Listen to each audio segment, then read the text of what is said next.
Olá, tudo bem? Seja bem-vindo! No programa de hoje, nós vamos falar sobre o início do plantio de soja nas principais regiões produtoras do Brasil. E para fazer esse bate-papo comigo, meu convidado é Azael Pisolato Neto, produtor rural e também presidente da AproSoja São Paulo. Azael, seja bem-vindo, muito obrigado aqui pela sua presença. Marcelo, sou eu que agradeço o convite, é sempre muito bom estar com vocês, ainda mais nesse momento de início de safra, um ano especial aí, em que a abertura do plantio de soja vai acontecer no estado de São Paulo, né? Aliás, estamos numa grande expectativa, né? Porque a safra anterior foi muito bem, e agora a gente espera que os números aumentem, né? Aliás, só para te dizer, a responsabilidade aumentou e muito, né? Com certeza, Marcelo, a expectativa, né, tá muito grande. Existe uma expectativa, na verdade, não é mais expectativa, né? O produtor vai plantar uma área maior nessa próxima safra, né? Vamos aí ultrapassar os 42 milhões de hectares de soja. E agora a expectativa fica em cima do clima, em cima das condições que o produtor vai ter para produzir, mas tem tudo aí para ser uma excelente safra. Qual é a expectativa diária que a gente tem aí para aumentar o plantio, né? Em torno aí dos números que a gente pretende aí para essa próxima safra, o que vocês já têm aí desenhado para a gente continuar nessa progressiva que a soja vem tendo aqui no Brasil? Perfeito, Marcelo. Nós tivemos várias instituições soltando projeções, né? Por exemplo, a Conab aí soltou uma expectativa de mais de 300 milhões de toneladas de grãos, né? Sendo 150 milhões mais de 150 milhões de toneladas de soja, um aumento de área de 3,5%. Nós aqui da ProSoja estamos trabalhando com um número um pouco mais conservador, mas ainda muito ambicioso, né? Promissor. Então, a gente acredita aí que vai ultrapassar os 42 milhões de hectares. Isso representa um aumento de 2,8%, né, da área plantada. E como o ano passado a gente teve diversos problemas climáticos, né, especialmente no sul do país, a gente espera que esse ano as condições climáticas melhorem e a gente tenha uma produtividade maior. Então, somando produtividade com área maior, a gente espera aí ter um incremento aí da ordem de 19% na produção, né? Atingindo aí os 145, 146 milhões de toneladas de soja para a safra 22-23. Azael, esse número era já uma projeção esperada, né, pela AproSoja, também pelos produtores, porque a gente vem aí num avanço nos últimos anos, né, correspondendo até às expectativas. Diante dessa evolução, né, o que a gente pode esperar? Como é que os produtores estão se preparando aí para essa safra que já está começando, né? Marcelo, a safra ela é composta basicamente por três fatores, né? Um é a área plantada, o outro é clima e o terceiro é o nível de tecnologia aplicado, né? E que isso vai refletir depois em produtividade. Bom, a área plantada, o que é um dado, eu acredito que um consenso é que vai ser uma área plantada maior do que a safra anterior. Então, isso o produtor vai plantar, né? Ele já está decidido, ele se preparou para isso.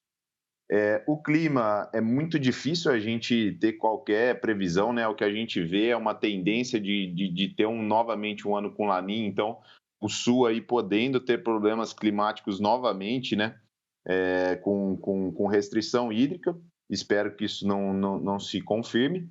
E o terceiro ponto, que esse é o que mais tem preocupado o produtor, Marcelo, que é a questão do nível tecnológico aplicado, né? Para o produtor aplicar tecnologia, ele tem que ter uma relação de troca favorável, né, entre insumos, maquinários e o produto que ele vende, que é a soja, né? E apesar do valor da soja, se a gente olhar historicamente, né, ele tá relativamente alto, quando a gente pega essa relação de troca para o produtor, está muito desfavorável, né? Então, os custos subiram numa proporção muito maior do que o produto produzido, no caso, a soja. Então, isso, consequentemente, vai fazer com que o produtor, além de ter que fazer um uso muito planejado, um uso muito racional desses recursos, muitas vezes opte por ter uma utilização de tecnologia menor, né, de insumos ali, ter um racionamento de custos para que a conta dele feche, né? Principalmente quando a gente pensa em fertilizantes, sementes e o óleo diesel, né? Então, eu acho que esses são os três componentes aí que têm sido vilão para o produtor e que, de alguma forma, né, se a gente vê que o clima não ajudar, isso pode aí refletir nos números e esse número essa produtividade esperada não seja tão bom quanto a gente espera. A gente tem essa questão do efeito do Laninha, né? Que em alguns lugares do Brasil e principalmente aí nas principais regiões produtoras é onde é a maior preocupação aí dos nossos produtores, né? Mas de uma certa forma a gente sabe que todo ano é esse problema, né? A gente tem que ficar administrando aí a questão do clima, né? Fazendo uma gestão, inclusive, do clima, para que a gente possa manter os números da produção, não deixar cair, não deixar despencar, mas pelo menos segurar aí os números que a gente está projetando. Quando se trata do clima, por exemplo, o produtor ele está mais esperto com relação a isso, já tem umas tratativas melhores, a gente sabe que a ProSoja sempre está trazendo novidades, fazendo eventos, trazendo os números, inclusive, do que pode, aonde, qual região pode ser mais afetada. Quer dizer, hoje, com tanta tecnologia que nós temos, a gente consegue, inclusive, prever um pouquinho de como é que vai estar essa situação. Como é que está essa situação junto com o produtor e como que a ProSoja trabalha essa informação, essa transferência de informação? Marcelo, nós temos os nossos parceiros, né, que fornecem esse tipo de informação e a gente tem uma dificuldade ainda grande de fazer projeções de longo prazo, né, previsões de longo prazo, né? Então, a gente analisa modelo, vê o que está acontecendo nos anos anteriores, vê o que se assemelha e projeta aí para o futuro, né? O que vem se confirmando é realmente um Laninha, né? E o Laninha, ele acarreta em chuvas mais intensas na parte norte e nordeste do país e redução de chuvas aí na parte sul do país. E até a gente falou lá esses dias conversando, dizem que um raio não cai duas vezes no mesmo lugar, mas parece que nós vamos ter o quarto Laninha aí no sul do país, né? Então isso preocupa bastante, Marcelo, e assim, o que cabe ao produtor é ter as boas práticas agrícolas, né? Então, é fazer o plantio direto, ter um perfil de solo muito bem corrigido que permite que a raiz tenha um desenvolvimento muito grande e suporte maiores períodos de estiagem. A gente vê que o uso da irrigação tem sido cada vez mais utilizado, né? E aí por dois fatores. Um, pelo alto preço das terras, né? Então é mais fácil você verticalizar a sua produção do que aumentar em área.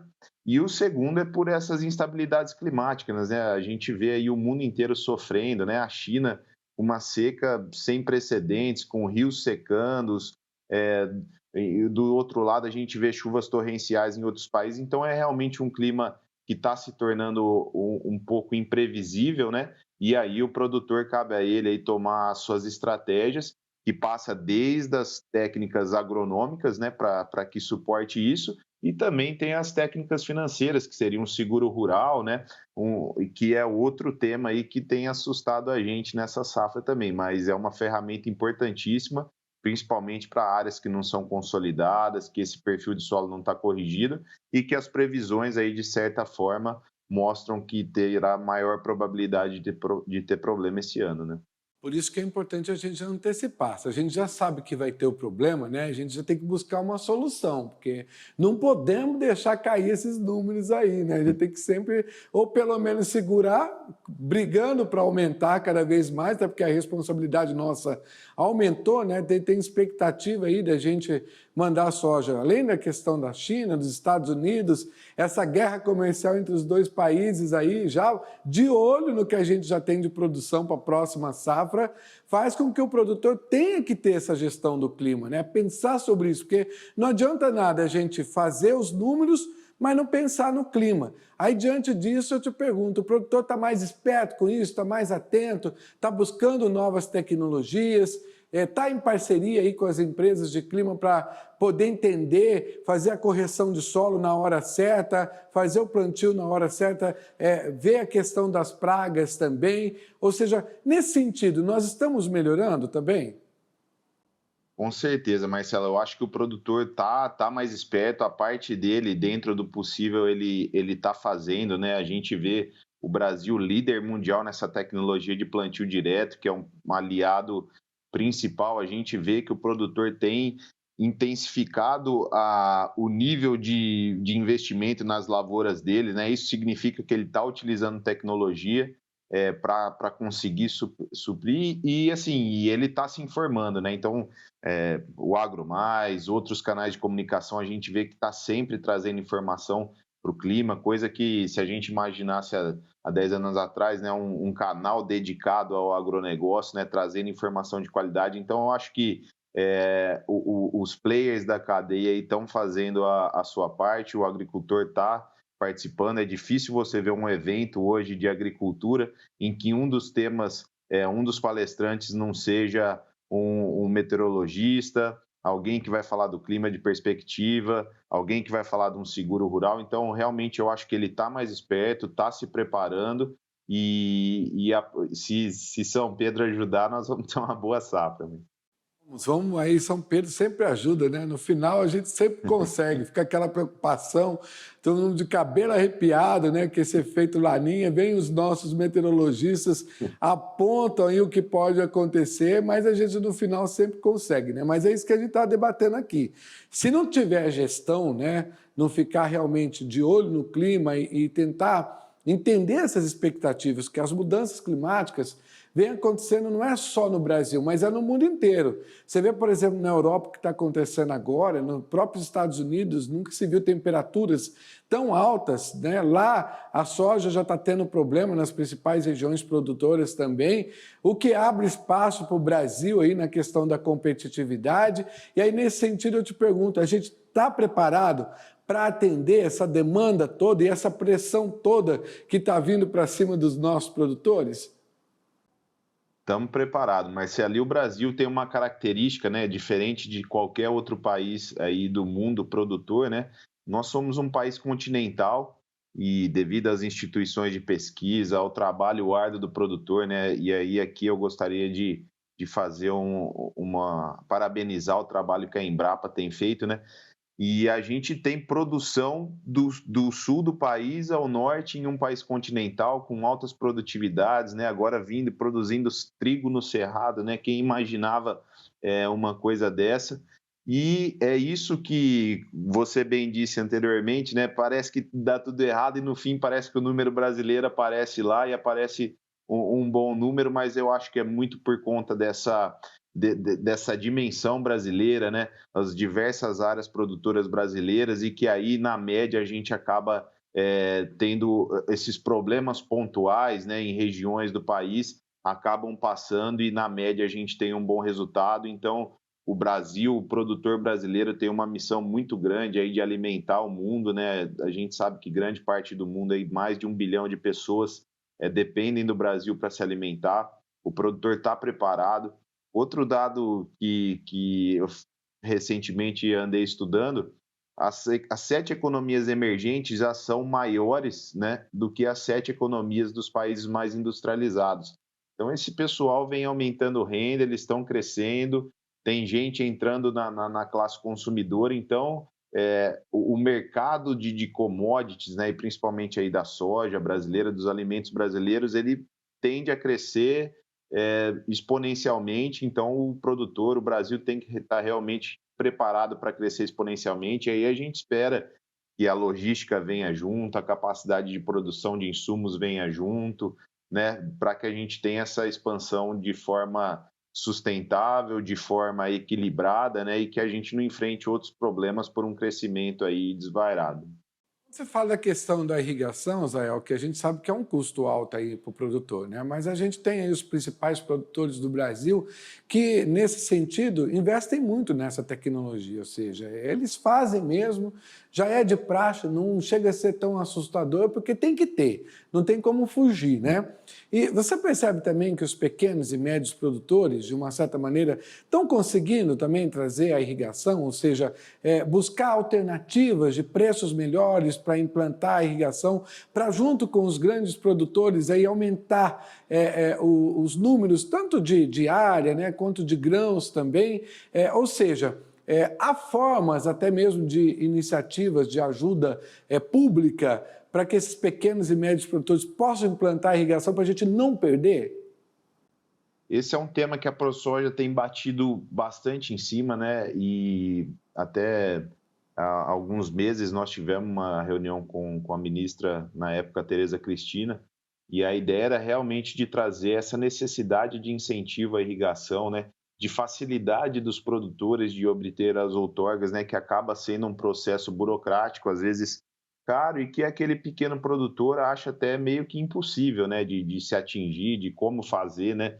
Então, se a gente desburocratizar, tornar realmente o acesso à água algo mais fácil, né? Lógico que com todos os estudos, respeitando todas as normas ambientais e técnicas, mas tornar isso de maneira mais fácil e também, né, do outro lado, a gente precisa aí de linhas de créditos específicas, né? A gente sabe que é um investimento alto e de longo prazo, então realmente linhas específicas serão necessárias para que a gente potencialize isso.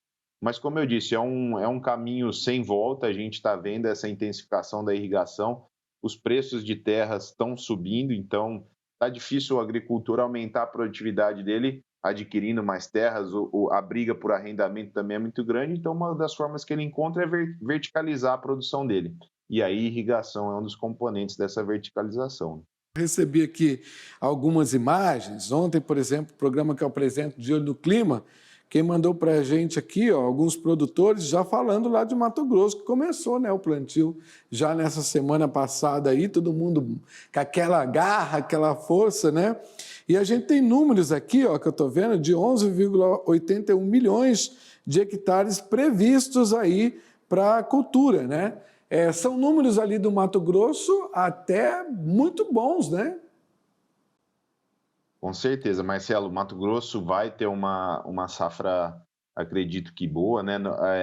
Eu fico mais focado aqui na soja de São Paulo, né? A gente sabe os grandes números do Brasil, mas com certeza será uma grande safra. E lá também nós estamos tendo aí o crescimento da produção de etanol de milho na safrinha, então o pessoal tá expandindo as áreas de soja, fazendo uma safrinha de milho também. Então eu acredito que o Mato Grosso vai vir com toda a força. E aí, Marcelo, como eu te disse, a única coisa que ainda preocupa a gente e o que prova isso é o baixo volume de soja negociado até o momento, né? São os custos de produção. Então, o produtor ele quer produzir, ele está pronto para produzir, só que ele ainda está com receio com essa relação de troca, né? Quando ele faz a conta aí do produto que ele produz e os produtos que ele está consumindo, essa relação não está favorável quando comparado aos últimos anos, né? Principalmente ao último ano, que foi um ano aí de boas rentabilidades, e com um pouco de aversão ao risco. Então, ele vai plantar, eu acho que ele está ainda sentindo, né, como vai ser o clima, para que aí ele decida o nível de tecnologia que ele vai utilizar aí no ciclo da soja. E que tem que ficar bem atento, né, nessa questão, porque quanto mais tecnologia, melhor os nossos grãos também, e a gente exporta mais, né, que esse é o objetivo final.